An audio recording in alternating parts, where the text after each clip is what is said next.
네, 오늘 본문의 배경은 수전절입니다. 수전절은 헬라 왕 안티오쿠스 4세 때 이방신 숭배로 더럽혀진 유대 성전이 회복된 사건을 기념한 절기입니다. 조금 더 자세히 말씀드리면 기원전 169년에 안티오쿠스는 이 유대인의 종교 관습을 금지하고 성전 내 기구를 탈취했습니다. 그리고 성전에 제우스 신상을 세우고 제단에 돼지 피를 뿌려서 예배를 드리는 등 이스라엘이 가장 끔찍히 여겼던 일들을 저질렀어요. 이에 분노한 이스라엘 사람들은 마카비라고 하는 인물을 중심으로 전쟁을 일으켜서 5년 만에 이방인들을 몰아내고 성전을 차지했습니다. 이어서 다시 성전을 봉헌하게 되는데 그들은 이날을 봉헌이라고 하는 뜻을 가진 하누카라고 불렀습니다. 우리에게는 수전절로 알려진 날이죠. 바로 그 절기에 예수님은 성전 안에 있는 솔로몬 행각을 거닐면서 말씀을 전하고 계셨습니다. 그런데 분위기가 심상치가 않습니다. 24절을 다 같이 한번 읽어볼까요? 유대인들이 애워싸고 이르되 당신이 언제까지 의혹하게 하려 하나이까? 그리스도이면 밝히 말씀하소서 하니. 아멘. 유대인들이 화나 있습니다. 그리고 정말 예수님이 그리스도이신지를 묻습니다. 그래서 25절에서 예수님께서 말씀하시죠. 예수께서 대답하시되 내가 너희에게 말하였으되 믿지 아니하는도다. 내가 내 아버지의 이름으로 행하는 일들이 나를 증거하는 것이거늘. 아멘. 여러분, 예수님은 유대인들의 질문을 듣고 먼저 그들의 중심을 간파하셨습니다. 그들에게 무엇이 없다고 말씀하셨죠? 믿음이 없다고 하십니다.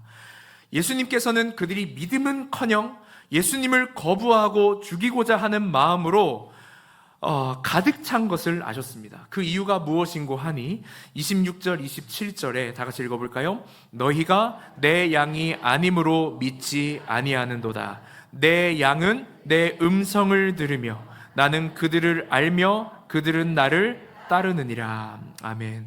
예수님은 그들이 예수를 거절하고 거부하는 것은 목자이신 예수께 속한 자들이 아니기 때문이라고 말씀하십니다. 예수님께서는 아버지의 뜻에 철저히 순종한 삶으로 양들에게 오랫동안 목자의 음성을 들려주셨죠. 그리고 실제로 많은 사람들이 양이 목자의 음성을 듣고 따라가듯이 예수님을 따랐습니다. 예수님께서는 28절에 그들을 내 손에서 빼앗을 자가 없다고 말씀하세요. 예수님은 예수님께 속한 자들에게 생명을 주시고 그들을 지켜내신다는 것입니다. 예수님의 말씀대로 우리는 예수님 안에 있을 때 가장 안전한 줄로 믿습니다. 여러분, 그래서 첫 번째로 하나님께서 우리에게 주신 지혜는 예수님 안에 있을 때 가장 안전하다는 것입니다. 다 같이 한번 따라해 보시겠습니까? 예수 안에 있을 때 가장 안전하다. 우리 옆에 있는 분에게 축복하면서도 말씀해 주십시오. 예수 안에 있을 때 가장 안전합니다. 네, 예수 안에 있을 때 생명 있는 줄로 믿습니다. 이어서 이거는 제가 그냥 말한 겁니다. 성도님 감사합니다. 네, 이왕 나온 김에 한번 같이 하시죠. 예수 안에 있을 때 생명이 있습니다. 할렐루야. 네, 이어서 예수님은 그들을 예수께 허락하시니가 하나님이라고 말씀하십니다. 그리고 30절에 이렇게 말씀하시죠. 다 같이 읽어볼까요? 나와 아버지는 하나이니라 하신대. 나와 아버지는 하나다. 여기서 나와 아버지는 하나라고 하는 말은 하나님과 예수님의 인격이 하나라는 뜻이 아닙니다. 우리 주님은 삼위일체 하나님이시죠. 세 위격이 있으시되 본질이 동일하다는 것이 삼위일체입니다. 그러므로 나와 아버지는 하나다라고 해서 성부와 성자 두 위격이 하나의 위격이 되었다고 말하면 안 됩니다. 그러면 일체를 말씀하신 것은 아닐까 생각해 볼 수 있어요. 물론 이 문장에는 예수님의 신성이 암시되어 있지만 일체를 핵심적으로 다룬 것이 아닐 가능성이 큽니다. 왜냐하면 정말 그런 의미에서 말씀하신 거라면 다음에 나오는 유대인들의 신성모독 주장이 타당한 것이 되는데 예수님은 그들의 주장에 계속 반문하시거든요. 그리고 일체에만 집중하여 해석하면 예수님의 반문에 담긴 진정한 의미를 알기 어려워요. 실제로 예수님은 유대인들이 주장하는 것처럼 자기가 하나님이라고 강하게 주장하지도 않으셨습니다. 오히려 빌립보서 2장 6절과 같이 그는 근본 하나님의 본체이시나 하나님과 동등됨을 취할 것으로 여기지 아니하셨습니다. 그리고 예수님은 우리처럼 하나님과 같이 되기를 열망하는 죄인이 아니셨죠. 예수님은 그저 아버지께서 정해주신 대로 순종하셨습니다. 예수님은 자신의 영광에 열중하지 않고 아버지 하나님의 영광만을 구하셨어요. 그래서 요한은 예수님의 말씀의 진정한 의미를 우리에게 알려주기 위해 순서상 30절 앞에 28절과 29절을 배치해 놓은 것입니다. 문맥적으로 반복되어 강조되는 그 단어를 살펴보면 예수님은 지금 그저 자신의 역할에 대해 가르쳐주고 계신다는 걸 알 수 있습니다. 예수님의 역할은 하나님께서 원하시는 일을 그대로 행하는 것임을 가르쳐주는 것이죠. 예수님의 역할은 자기의 뜻대로 말하고 행동하는 것이 아니라 오직 아버지 하나님의 뜻에 철저히 종속되어 말하고 행동하는 것임을 알려주는 것입니다. 여러분, 예수님은 성자 하나님이십니다. 그분은 자신의 신성을 굳이 드러내 보여주지 않더라도 사람들에게 하나님의 아들됨을 몸소 나타내실 수 있는 분입니다. 그러나 사람들은 예수님의 전생애에 담긴 그 지엄한 영광을 바라보지를 못하죠. 예수님을 믿지 않았고 예수님께 속해 있지 않았기 때문입니다. 반대로 예수님께 속한 자들, 즉 믿음을 가진 사람들은 예수님을 통해 아버지 하나님을 볼 수 있습니다. 우리는 예수님의 모습을 통해 아버지의 사랑을 보고 닮아갈 수 있습니다. 심지어 우리는 그저 그 사랑을 보고 닮아갔을 뿐인데 세상 사람들은 그런 우리를 보며 아버지의 사랑을 봅니다. 그런 의미에서 두 번째, 예수님처럼 살 때 여러분 아버지의 그 참 사랑이 그 삶에 담깁니다. 그러므로 우리는 예수님처럼 사는 삶이 무엇인지를 고민해야 합니다. 예수님은 자신의 영광이 아니라 하나님의 영광만을 드러내며 사셨습니다. 예수님은 자기 뜻이 아니라 하나님의 뜻에 철저히 순종하며 사셨습니다. 예수님은 하나님의 크신 영광으로 자신을 드러내실 수 있었지만 우리가 감히 바라볼 수 있는 모습으로 찾아오셨습니다. 예수님은 세력을 키우고 조직을 이루어서 왕으로 군림하실 수 있었지만 가장 비천한 자리에 처하셔서 당신의 아픈 양들을 돌보시는 목자가 되셨습니다. 우리는 그 모습을 통해 아버지의 사랑을 보았습니다. 하나님께서는 우리가 예수님처럼 살 때 아버지의 사랑을 그 안에 담겨주실 거예요. 더 예수님처럼 사는 저와 여러분 되시기를 주님의 이름으로 축복합니다. 여러분, 그러나 유대인들은 이 진리를 깨닫지를 못합니다. 말씀을 깨닫지 못한 유대인들은 예수님의 말씀을 마치 당연하듯이 신성모독으로 오해했습니다. 그리고 손에 돌을 들어서 그를 심판하려고 하죠. 여러분, 그래도 예수님께서는 긍휼한 마음으로 말씀을 더 풀어서 설명해 주시는데요. 32절 말씀을 다 같이 읽어보겠습니다. 예수께서 대답하시되 내가 아버지로 말미암아 여러 가지 선한 일로 너희에게 보였거늘 나를 돌로 치려 하느냐. 아멘. 예수님은 한 번 더 하나님의 뜻에 따라 선한 일을 해왔다는 걸 설명하십니다. 그런데 유대인들이 또 뚱딴지 같은 이야기를 해요. 33절입니다. 유대인들이 대답하되 선한 일로 말미암아 우리가 너를 돌로 치려는 것이 아니라 신성 모독으로 인함이니 네가 사람이 되어 자칭 하나님이라 함이로다. 예수님이 언제 그러셨어요? 여러분, 어째 대화가 점점 산으로 가죠? 예수님은 말씀을 따라서 아버지의 일을 하고 계신 것을 그냥 말씀하시는 것뿐인데 유대인들은 예수님을 죽이고 싶은 살인 욕구에 정복되어서 대화를 산으로 끌고 갑니다. 물고 늘어지고 참 피곤하게 합니다. 그러나 예수님께서 또다시 설명해 주시는데요. 34절, 35절을 읽어보겠습니다. 예수께서 이르시되 너희 율법에 기록된 바 내가 너희를 신이라 하였노라 하지 아니하였느냐. 성경은 패하지 못하나니 하나님의 말씀을 받은 사람들을 신이라 하셨거든. 아멘. 이 말씀은 시편 82편 6절을 인용한 겁니다. 다 같이 읽어볼까요? 내가 말하기를 너희는 신들이며 다 지존자의 아들들이라 하였으나. 아멘. 예수님께서는 하나님의 말씀을 받은 사람들을 신이라고 말씀하셨습니다. 카슨이나 브루스 밀른이라고 하는 신학자들은 그런 의미에서 예수님께서 말씀하신 이 신들은 하나님의 말씀을 받은 이스라엘을 가리킨다고 했습니다. 실제로 하나님께서는 출애굽기 4장 22절에 이스라엘에게 말씀을 주셨고 이스라엘을 내 아들, 내 장자라고 말씀하십니다. 내 아들이라고 말씀하십니다. 예수님께서는 바로 이 말씀을 근거로 자신을 하나님의 아들이라고 부르는 건 충분히 성경적이라고 설명해 주는 것이죠. 어딜 봐도 신성모독이 될 수 없습니다. 여러분, 예수님은 말씀의 권위를 믿고 말씀에 근거하여 설명하셨습니다. 8살 아이들도 이해할 수 있는 내용입니다. 그러나 39절을 보면 그들이 다시 예수를 잡고자 하였다고 말합니다. 여러분, 미치고 팔짝 뛰겠다는 말은 과연 이럴 때 사용하는 말이 아닌가 싶습니다. 아무리 쉽게 설명을 해도 받아들이지를 않아요. 아무리 반복해 설명해도 이해하지를 못해요. 분노에 찬 그들은 더 이상 예수님의 말을 듣지 않고 체포하려고 했습니다. 만약 여러분이 예수님이라면 이런 상황에서 어떻게 하시겠습니까? 제가 만약 예수님이었다면 그들의 손에 들려있는 돌을 떡으로 만들든지 그들이 서 있는 그 솔로몬의 행각을 무너뜨려서 돌무더기가 되게 하든지 하겠습니다. 아니면 솔로몬의 행각에 기둥이 참 많았거든요. 이 지붕은 있고 벽면은 없는데 기둥은 많았단 말이죠. 이 기둥이 많으니까 기둥 하나에 한 명씩 거꾸로 매달아 버렸을 것 같습니다. 그러나 예수님은 그렇게 하지 않으셨어요. 여러분 39절과 40절을 읽어보시겠습니다.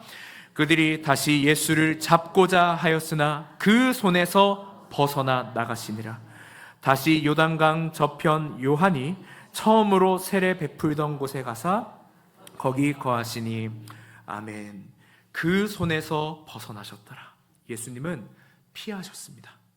할 말이 많으셨을 수 있는데 할 수 있는 일도 무궁하셨을 텐데 하지 않으셨습니다. 안 하셨어요. 할 말은 많지만 하지 않으셨어요. 이제 제목이 아시겠죠? 할 말은 많으셨지만 하지 않으셨어요. 왜 그러셨을까요? 아직 주님의 때가 이르지 않았기 때문입니다. 예수님은 곧 이루어질 때를 바라보셨지만 자기 뜻대로 그 때를 정하지는 않으셨어요. 그래서 안 하셨어요. 여러분, 이렇게 생각해 볼 수도 있어요. 글쎄, 예수님께서 앞서 3번이나 설명하셨으니까 사실 더 이상 할 말이 없으셨던 것은 아닐까? 아니요. 여러분, 예수님은 36절과 같이 아버지께서 거룩하게 하사 세상에 보내신 자였습니다. 거룩하게 하사라고 하는 이 동사는 거룩 또는 봉헌이라고 하는 개념에서 파생된 단어예요. 말씀드렸다시피 수전절은 성전 회복과 봉헌의 날이었습니다. 성전은 옛적부터 하나님과 인간이 만나는 장소였지요. 그런데 36절은 그 봉헌의 주제를 예수 그리스도께 사용함으로 인류의 대표요 죄가 없는 자신을 단번에 제물로 드리신 예수님만을 통해 우리가 하나님께 예배할 수 있음을 밝힙니다. 예수님만이 진정한 성전이 되시고 그분만이 성전의 진정한 회복의 능력이 되시는 그 주님이라고 밝히는 것이죠. 그런 의미에서 예수님은 이스라엘의 절기, 그 수전절을 성취하시는 분입니다. 예수님은 3번의 설명 외에도 자신을 절기의 성취자라고 더 뚜렷하게 말씀할 수 있으셨을 겁니다. 자신이 메시아며 왕이며 생명을 주는 자라고 말씀하실 수 있으셨을 거예요. 할 말은 여전히 많이 남아있어요. 그런데 예수님은 말하지 않으시고 피하셨습니다. 아직 하나님의 때가 이르지 않았기 때문이죠. 여러분, 우리는 하나님의 뜻대로 사는 것을 지혜라고 말합니다. 예수님은 너무나 지혜롭게 하나님의 뜻을, 하나님의 때를 기다리셨습니다. 그리고 피하셨습니다. 이 예수님의 지혜를 모르면 우리는 예수님께서 자리를 피하신 이유를 오해할 수 있어요. 예수님께서도 때로는 더러워서 피하는 분이셨나 보다. 예수님도 사람이 말을 너무 못 알아들으면 피하기도 하시네. 아니야, 돌에 맞을까봐 피한 게 아닐까? 돌에 맞아 죽을까봐 피하신 것은 아닐까? 아니죠. 예수님께서는 3번이나 반복해서 성경을 아주 명확하게 설명하셨습니다. 더러워서 피했으면, 그들이 못 알아들어서 피했으면, 돌에 맞아 죽을 것 같아서 피했으면 애초에 솔로몬 행각을 가지도 않으셨겠지요. 말씀을 하지도 않으셨을 겁니다. 또 예수님께서 피하셨다는 것을 다르게 오해해서 말을 좀 줄이라는 건가 보다 이렇게 생각하실 수 있는데 아니죠. 말할 수 있습니다. 할 말 해야죠. 말해야죠. 그러나 예수님처럼 하나님의 말씀을 의지하여 선하게 말하는 법을 배워야 합니다. 예수님의 그 모습처럼 하나님의 말씀에 철저히 지배받고 항복받아 나타나는 그런 언어들을 우리가 배워야 하는 것이죠. 사람 간의 말싸움은 보통 예수님처럼 말해서 일어나는 것이 아니라 내 자존심을 못 굽혀서 일어날 때가 많습니다. 잠언 16장 24절에 여러분 다 같이 읽어볼까요? 선한 말은 꿀송이 같아서 마음에 달고 뼈에 양약이 되느니라. 잠언 18장 4절에서도 명철한 사람의 입은 깊은 물과 같고 지혜의 샘은 솟구쳐 흐르는 내와 같으니라. 언제 우리가 이런 말을 할 수 있습니까? 주님의 말씀에 철저하게 지배를 받을 때 이 말 할 수 있습니다. 우리의 말은 양약이 되고 평안과 지혜가 흐르는 샘과 같이 될 줄로 믿습니다. 여러분, 그런 언어가 우리의 언어가 될 수 있기를 주님의 이름으로 축복합니다. 제가 축복은 또 막상 했습니다만 정말 쉽지 않은 일입니다. 우리가 교회에서 신앙생활 하다 보면, 또 사회에서 사회생활을 하다 보면 얼마나 다양한 사람들과 얼마나 다양한 사건과 상황들을 여러분 만나게 됩니까? 저 같은 경우에는 교회 이곳저곳 다니면서 정말 그 정신이 가출할 그런 상황들, 또 겉과 속이 다른 목회자들, 또 그들을 신봉하는 성도들, 자신이 아는 것이 전부인 줄 아는 교만한 성도들을 만났습니다. 말도 안 되는 허접한 소문들로 고생도 좀 하고, 주변 친했던 사람들로부터 배신도 당해보고, 어디서 이상한 성경 해석과 사상을 들고 와서 교회를 흔드는 목회자들도 보고, 기도라고 하는 이름으로 서로를 향해 차마 입에 담을 수 없는 악한 말들을 그렇게 뱉어내는 장면도 많이 봤습니다. 여러분도 혹시 그런 비슷한 경험이 있으신가요? 여러분, 그때마다 어떻게 하셨습니까? 저는요, 할 말 다 했습니다. 할 행동도 다 했습니다. 예수를 안 믿는 사람이 그러면은 몰라요. 그런데 예수를 믿는 사람이 그럴 때는 정말 참을 수가 없어요. 하나님의 이름이 모독당하는 걸 볼 때, 하나님을 믿는 자들로부터 하나님의 이름이 모독당하는 걸 볼 때 참을 수가 없습니다.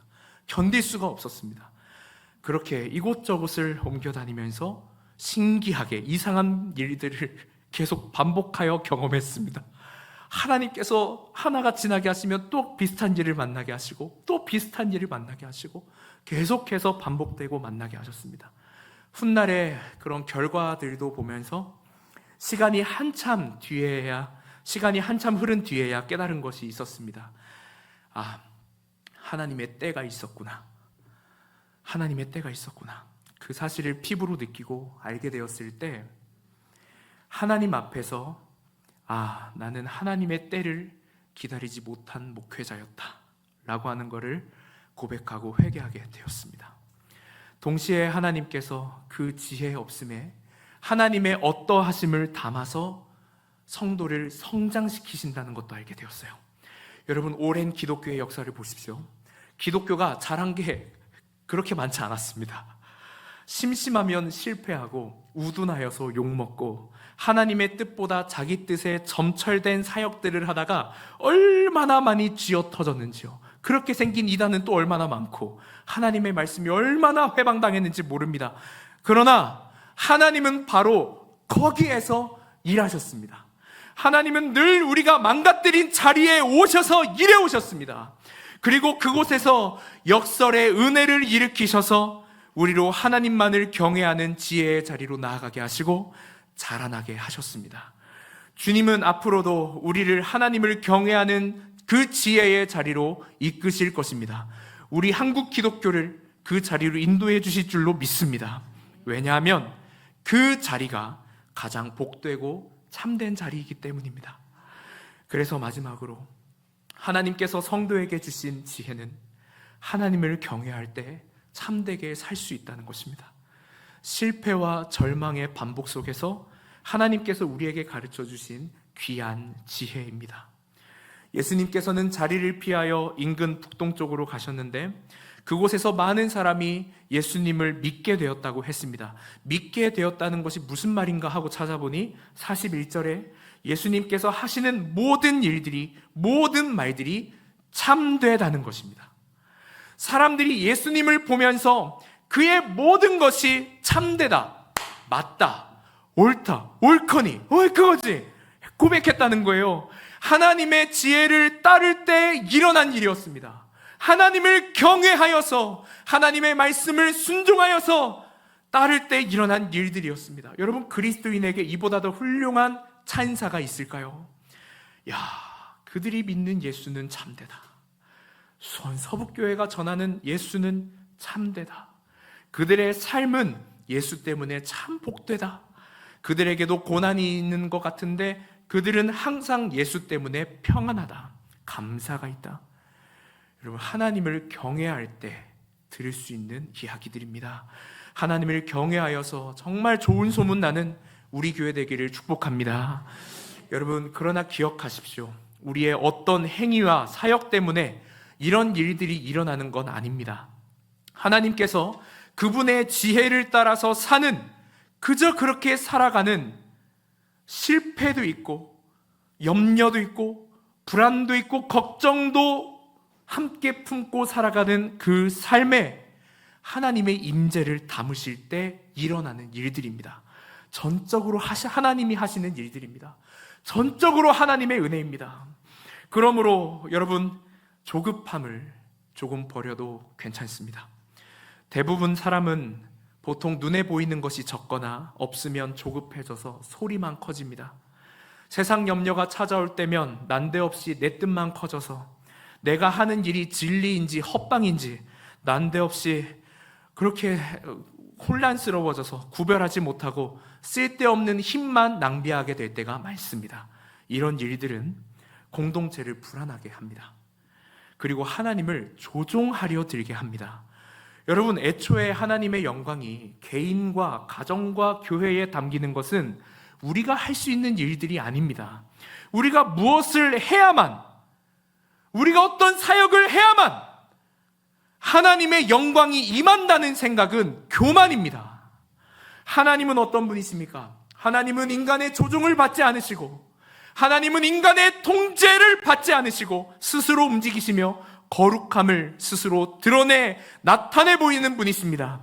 여러분, 우리 교회는 지금 많은 것들을 앞두고 있습니다. 새로운 교회당을 건축하는 일, 내년 일정들을 계획하는 일, 구역을 편성하는 일, 그 외에도 수많은 개개인의 일상들과 그 염려들이 있습니다. 그러나 그 모든 것은 우리의 힘으로 하는 것이 아닙니다. 우리 교역자들이 정말 힘을 다해서 그것을 다해 힘을 쏟고 우리 성도님들도 그것에 힘을 다해 힘을 쏟지만 그 모든 일들은 우리의 힘으로 하는 것이 아닙니다. 우리가 받은 구원도 우리의 사역도 지혜도 다 하나님의 은혜로만 되는 일입니다. 하나님의 영광은 여러분 걱정하지 마십시오. 하나님이 다 알아서 챙기실 겁니다. 그러므로 우리는 그 영광 안에서 그저 주님께서 주신 지혜로 맡겨진 일을 감당하며 살면 됩니다. 하나님께서 그 삶의 임재를 담으실 테니까요. 하나님께서 우리에게 주신 지혜와 그 안에 담으시는 하나님의 영광은 여러분 그리 만만한 것이 아닙니다. 내 생각과 다르더라도, 내가 기대한 것과는 결과가 달라도, 그래서 할 말이 많더라도 여러분 그리 조급해하지 않으셔도 됩니다. 하나님은 우리의 생각보다 크시며 광대하십니다. 주님의 은혜의 때를 신뢰하면서 그럼에도 불구하고 우리에게 주시는 주님의 사랑을 우리 교회가 기억할 수 있기를 주님의 이름으로 축복합니다. 여러분, 그 은혜의 때를 신뢰하십시오. 그리스도인에게 주신 지혜를 따라서 묵묵히 사명을 감당해낼 수 있을 줄로 믿습니다. 주님께서 그 모든 사명에, 우리의 삶의 자리에 주님의 임재를 담으십니다.